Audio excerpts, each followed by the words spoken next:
Good morning and welcome to Sunday Morning Beers. Good morning. Take two. Yeah. Take two.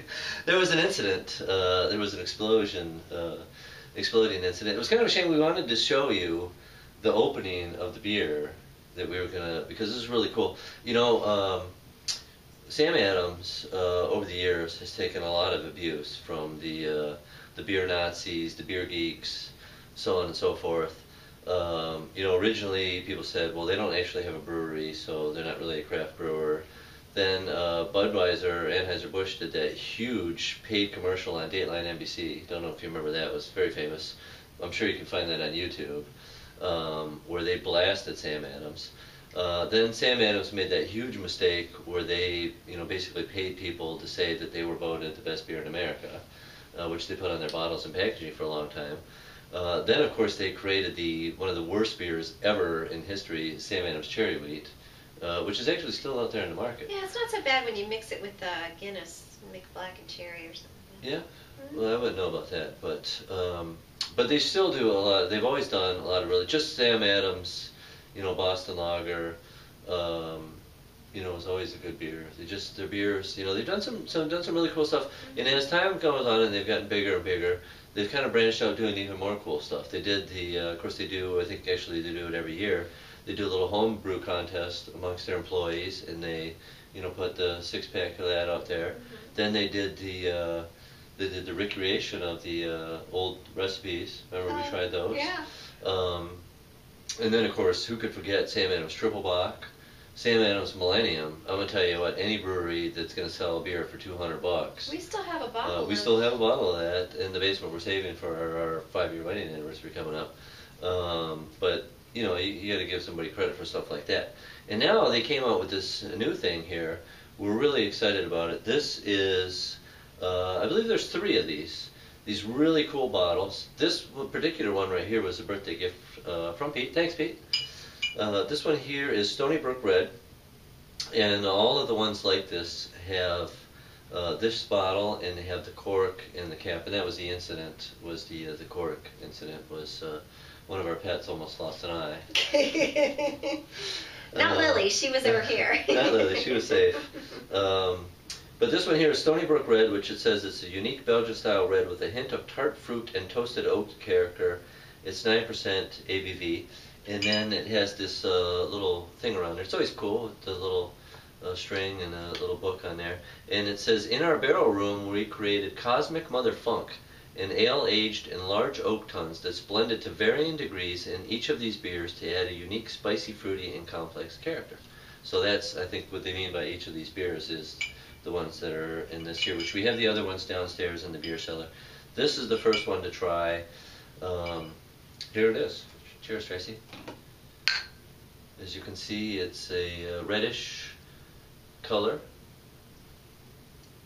Huge aroma. You know, the aroma when we opened this was filling the room, kind of that funky cherry sort of Really aroma. likes the smell.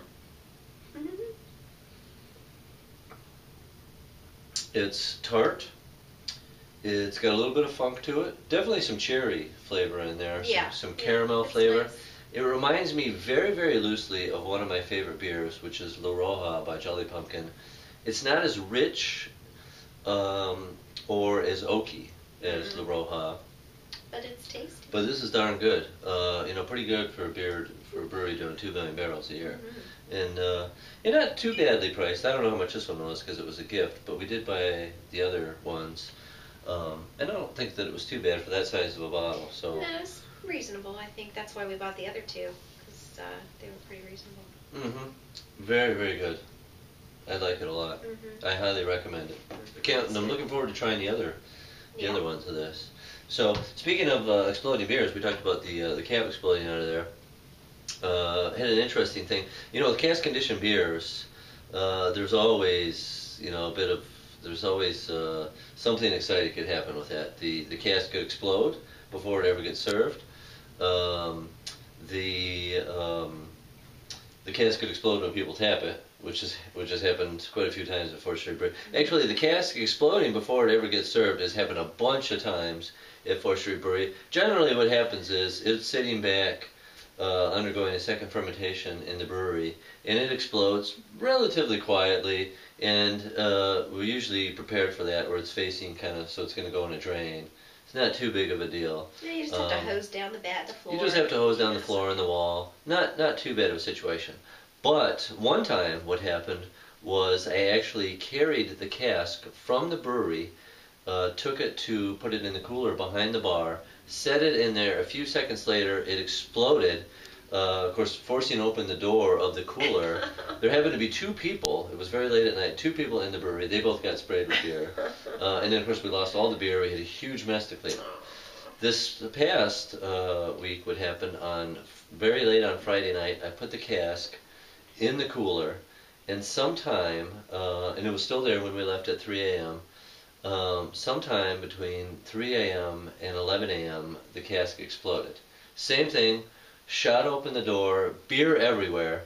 Fortunately, I guess, it was on my day off, so Poor Pete. I didn't have to clean it up. But the bad thing is, the beer's all gone. Yeah. And it was really cool because what it was, the base of the beer was Downriver Red, which is an alt beer that we haven't done in a long time.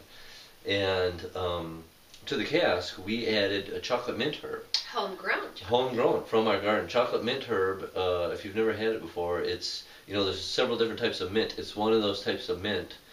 We actually have two types of mint in our garden this year. We have chocolate mint herb and apple mint. It tastes and smells like chocolate and mint mixed together. It's really unique. Mm-hmm. And that was added to the cask. We won't have it.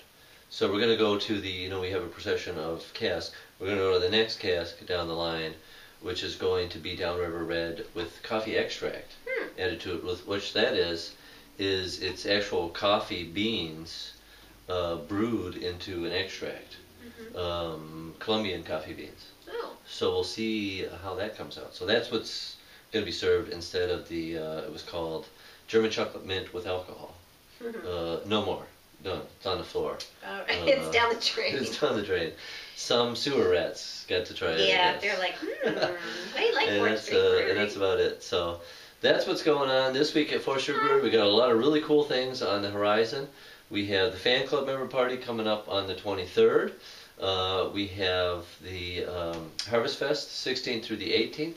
And then we have the, we are actually going to be taking part in one of the 2 days of the Michigan Brewers Guild October 16th Fall through 18th? Festival. Yep, Okay. October 16th through the 18th. And then the Michigan Brewers Guild Fall Festival is, I believe, the following weekend downtown. And then the following weekend after that is Halloween. Yeah. So, or actually a few days after the Fall Festival. So lots of things to mark on your calendar there. So that is what's going on with us.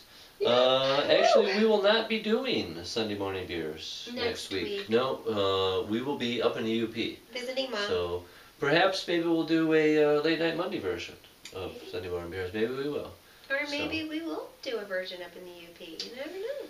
It's possible. You never know. Lots of possibilities. Lots of things to watch for. So that's what's going on with us. Cheers. Cheers. Have a great week. We'll see you at 4th Street Brewery soon.